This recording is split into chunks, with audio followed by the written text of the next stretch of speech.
क्या आपके पास भी एक पिटबुल या रॉटवाइलर है तो सोशल मीडिया के हिसाब से या तो आपका डॉग कंप्लीटली इलीगल है या पुलिस उसे कल सीज करने आ रही है या फिर इंडिया में कोई ब्रीड बैन है ही नहीं।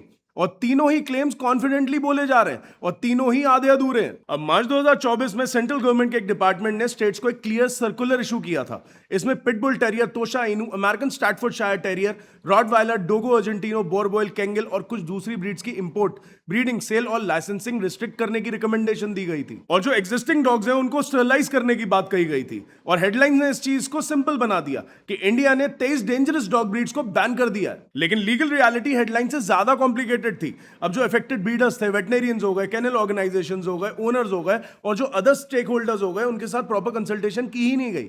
मैटर कोर्ट में चला गया और सर्कुलर की प्रोसेस पर और भी ज्यादा ऑब्जेक्शंस आए। इसीलिए सीधा जवाब यह है कि इंडिया में इन सारी ब्रीड्स के ऊपर एक clean, uniformly enforce nation wide blanket ban समझना एक्यूरेट नहीं है। लेकिन इसका मतलब यह भी नहीं है कि हर सिटी में रूल एक जैसे हैं। अब म्युनिसिपल कॉर्पोरेशंस और लोकल एडमिनिस्ट्रेशन अपने रजिस्ट्रेशन और ओनरशिप रूल्स बना सकती हैं और कुछ सिटीज में न्यू रजिस्ट्रेशन रिस्ट्रिक्ट कर सकती हैं। कहीं ब्रीडिंग या सेल पर कंडीशंस हो सकती हैं और कहीं एग्जिस्टिंग ओनर्स को स्टेरिलाइजेशन, लाइसेंस, लीश और मजल रूल फॉलो करने पड़ सकते हैं। इसीलिए किसी भी ब्रीड को इंडिया में लीगल है बोलकर लोकल म्युनिसिपल रूल्स को इग्नोर कर देना यह स्मार्ट मूव नहीं है। कोई भी ब्रीड लेने से पहले अपनी सिटी के करंट पेट रजिस्ट्रेशन रूल्स को चेक करना ओनर की ही रिस्पॉन्सिबिलिटी है। अब असली सवाल यह आता है कि क्या रॉटवाइलर और पिटबुल दोनों डेंजरस डॉग ब्रीड्स हैं? और मेरे हर कमेंट सेक्शन में एक इमोशनल आंसर आता है कि डॉग डेंजरस नहीं होता, ओनर डेंजरस होता है। देखो, लाइन तो सुनने में बहुत अच्छी लगती है, लेकिन यह भी आधी अधूरी बात है, क्योंकि डॉग का जो बिहेवियर है वो genetics, breeding, quality, health, socialisation, training, environment और ओनर की हैंडलिंग के कॉम्बिनेशन से डेवलप होता है। और कोई भी ब्रीड इंडिविजुअल डॉग का कंप्लीट कैरेक्टर प्रिडिक्ट नहीं कर सकती, लेकिन किसी भी ब्रीड का size, strength, bite capability, guarding instinct, prey drive और पेन टॉलरेंस किसी भी इंसिडेंट के कॉन्सिक्वेंसेस को इन्फ्लुएंस कर सकते हैं। अब चिवावा जैसी छोटी ब्रीड भी अग्रेसिव हो सकती है, लेकिन पुअरली कंट्रोल्ड 45 किलो के पावरफुल डॉग और अग्रेसिव चिवावा से होने वाला डैमेज सेम नहीं होगा। इसीलिए हर पिटबुल डॉग बॉर्न किलर नहीं होता,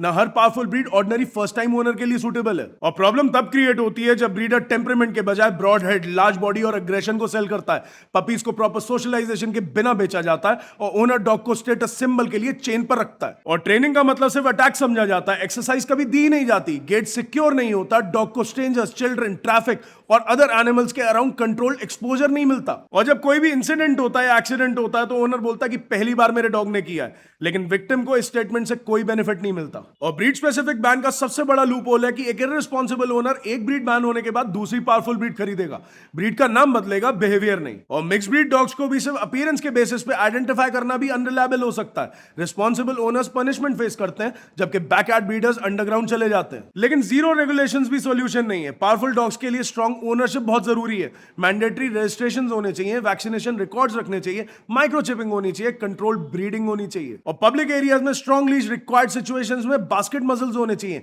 सिक्योर फेंसिंग और प्रोफेशनल ट्रेनिंग होनी चाहिए। और डॉग बाइट केसेस में क्लियर ओनर लायबिलिटी होनी चाहिए। रिपीटेड डेंजरस बिहेवियर वाले इंडिविजुअल डॉग्स का प्रोफेशनल असेसमेंट होना चाहिए। अब मजल यहां पर पनिशमेंट नहीं होता, एक प्रॉपर बास्केट मजल डॉग को पैंट, ब्रीथ और ट्रीट एक्सेप्ट करने देता है। और रिस्क मैनेजमेंट को क्रूएलिटी बोलना उतना ही सेंसिबल है जितना सीट बेल्ट को ह्यूमन राइट्स वायलेशन बोलना। अब स्टेरिलाइजेशन भी हर बिहेवियरल प्रॉब्लम का मैजिक सॉल्यूशन नहीं होता और हार्मोन्स कुछ बिहेवियर्स को इन्फ्लुएंस जरूर कर सकते हैं, लेकिन fear, poor socialisation, resource guarding और लर्न्ड अग्रेशन ऑपरेशन के बाद भी ऑटोमेटिकली डिसअपीयर नहीं होते। और स्टेरिलाइजेशन के बाद प्रोफेशनल बिहेवियर असेसमेंट की जरूरत पड़ती है। और पेट पेरेंट्स को भी यहां पर एक रियलिटी समझनी पड़ेगी कि कोई भी लार्ज ब्रीड डॉग हो, चाहे वो लैब्राडोर हो, चाहे वो जर्मन शेफर्ड हो या रॉटवाइलर हो, छोटे बच्चों के साथ अनसुपरवाइज नहीं छोड़ना चाहिए। अब तुम्हारा डॉग फैमिली मेंबर तो हो सकता है, लेकिन वो बेबी सिटर नहीं है। और एक ओनर को भी वार्निंग सिग्नल्स ईमानदारी के साथ ऑब्जर्व करने चाहिए। और वार्निंग सिग्नल्स इग्नोर करोगे तो डॉग एक दिन वार्निंग स्किप भी कर सकता है, क्योंकि इंडिया को इमोशनल ब्रीड वॉर नहीं चाहिए, एविडेंस बेस्ड डॉग पॉलिसी चाहिए। अब यहां पर रिस्पॉन्सिबल ब्रीडर्स को सपोर्ट करना बहुत जरूरी है। बैकयार्ड ब्रीडर्स से आप लोग पपीज लेना बंद करो,